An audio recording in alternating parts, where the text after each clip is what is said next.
عکس‌ها رو نشون حاجی بدم. الان میام. حاجی خسته نباشی. آقا من مخلصم. خوب ان شاء الله. قربونتون برم. من این دارو فیلم میگیره عذرخواهی میکنم. قبلش بهتون بگم. چند تا عکس ازتون گرفتم. چه جالب. آره.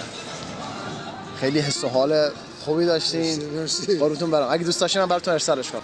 یه عکس جالب گرفتیم. زنده باشید.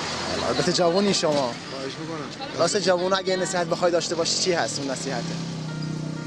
این که سعی کنید هر کاری رو که انجام میدید به عاقبتش فکر کنید.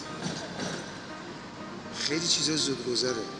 به یه مرحله‌ای میرسی، بعد یه فلش بک میزنی، بعد میگی ای کاش این کار رو نمی‌کردم یا فکر اینجاشو می‌کردم. درست. همیشه این دنیا بالا و پایین زیاد داره. خیلی بالا و پایین داره. و به شدت هم گرده.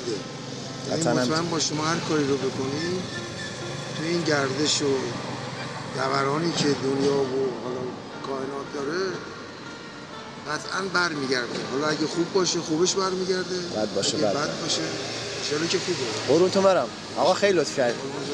زنده باشین.